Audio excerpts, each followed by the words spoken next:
Everybody hear me? You're in the back? Yes. Good? Okay. Well, you have the privilege of hearing me preach the last sermon in my program. Yes, this is it. Yes. Thank you, God. I have to admit, it's really been quite an experience, and most of you have walked through this with me and listened to me struggle as I tried to preach on the topics that they wanted me to preach on.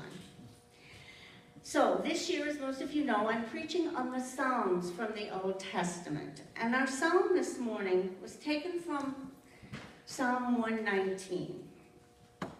And I guess my first question to you this morning is, have you ever lost anything? Have you ever lost anything? Yeah. Like your house keys, car keys, cell phone? Okay, most of us have. Do you remember how frustrated you felt? And exasperated, because you looked everywhere, right? You tore the whole house apart, you checked your coat pockets, you checked all the usual places that you would put them.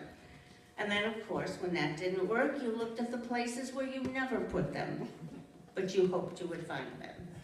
And if you're a woman, what did you do? You dumped out your purse, right? Right in the middle of the kitchen table. And then you looked everywhere again for the second time, and even maybe the third time. And finally, you would sit down, which is what I would usually do, and try to think of the last place I had them. And if you were like me, you begin to wonder if Alzheimer's had not taken over your brain. Well, as some of you know, when I first moved into my apartment, what was the first thing I did? Lose my keys. And not only did I lose the keys to my apartment, I lost the keys to the door. It's a secure building. You cannot get in. You buzz people in. So I looked all over, tore my whole car apart, went back to my condo, tore it apart, trying to find them. And of course, what was it? It was Labor Day weekend. The office is closed. So I resorted to doing the one thing that I did not want to do, and that was buzz my new neighbors, who didn't have a clue who I was. We made friends. They were very kind the first time and the second time. And by the time we got to the third or the fourth time, I don't think I was their best friend. And I did look everywhere for those keys. I did. I didn't look in my apartment because when I walked in there, it looked like a storage unit full of boxes. And I thought to myself, I am never, ever going to find these keys. But I did. I found them Tuesday morning when the office called me to tell me that someone had found my keys in the middle of the street and would I like to come and get them. Oh well, I told them I'd be along and I would pick them up. Those things happen, and they're frustrating. Searching for something you've lost. We've all felt that, haven't we? Wondering if we'll ever find it. That's the way I felt. And that is kind of what the psalmist tells us this morning. I think they're lost. Somehow things have changed for them, and they're asking God, if you notice, for understanding. Why are these things happening? And the last verse, remember it says, grant me understanding. Grant me understanding. Now, for those of you who like Trivia Pursuit, and if you're ever on Jeopardy and they ask you these questions, you'll know all the answers. Psalm 119 is a very unique psalm. Covers a multitude of issues. It's 176 verses long. It's the longest psalm in the book of Psalms, and it is the longest chapter in the whole Bible. And it is what we call an acoustic psalm. Now, what that means is, remember that old verse that we used to have, M is for, it said, Mother, M is for the many things you know. That's this kind of a psalm. But it uses the Hebrew alphabet, and it uses it in 8 verses. The first 8 verses would be the first letter in the Hebrew alphabet.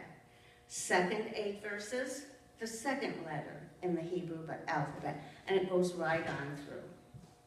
Now, when I read this, I thought whoever wrote this must have had a great deal of time on their hands.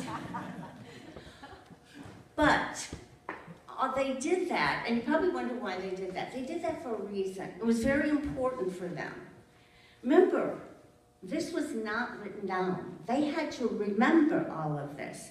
Psalm 119 is not the only one that's written that way. There are a number of them, so that people could remember them. Like we could remember Mother, M is for the many things, those kinds of things. That's why they did it. But I still think he must have had an awful lot of time on his hands. Well, we have a psalmist this morning that's searching for understanding. Doesn't tell us what's gone wrong in his life. He's just kind of searching. But we know from what he said, that's what he's doing. How many of you have ever been there? How many have ever been there? Searching for understanding. Searching and saying those words that many of us have said, why, God, why? We've said that, haven't we? Perhaps at the time of a person's sudden death, a death that we did not expect, someone that we loved, and we were in shock, and it was like, why, God, why? This person was healthy.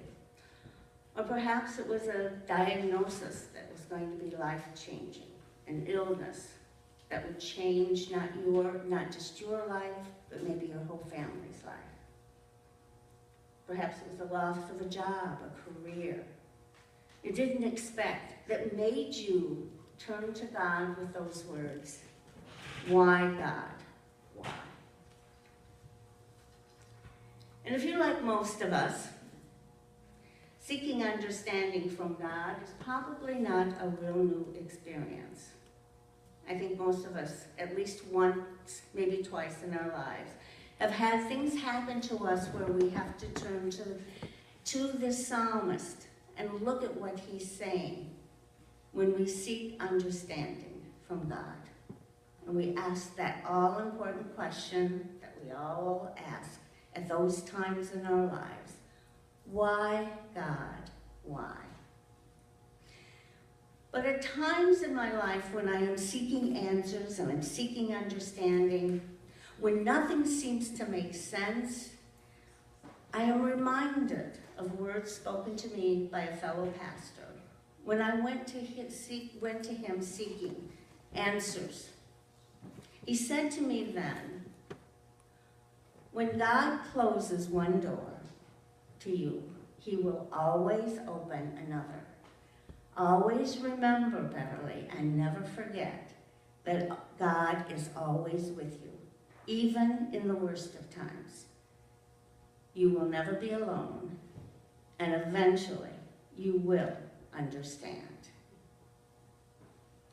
So when those confusing and frustrating times appear in our lives, and we go seeking understanding from God, we can be confident that God will hear us, and eventually we will understand. Now for my little words of wisdom that I always end my sermon with. A man found a cocoon of a butterfly. Some of you may have heard this. One day, as he was looking at it, a small opening appeared. And he sat and watched the butterfly for several hours as it struggled to force its way out of that little hole that it had. Then, all of a sudden, it seemed to be stopped making any progress. It was quiet. It had appeared as if it had given up and couldn't go any further. So the man decided to help the butterfly. He took out a pair of little scissors and he carefully snipped off the remainder of that cocoon. Well, the butterfly, of course, came out easily, but it still had a swollen body and its wings were still really small. So the man continued to watch the butterfly because he expected that, at any moment the wings would become bigger and expand so that they could support the body. Didn't happen.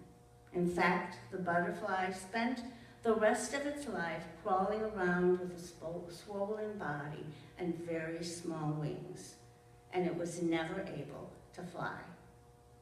What the man, in his kindness and haste, did not understand was that the restricting cocoon and the struggling required for the butterfly to get through that tiny opening, those were God's way of forcing the fluid from the body of the butterfly into its wings so that it would be ready to fly once it achieved that freedom.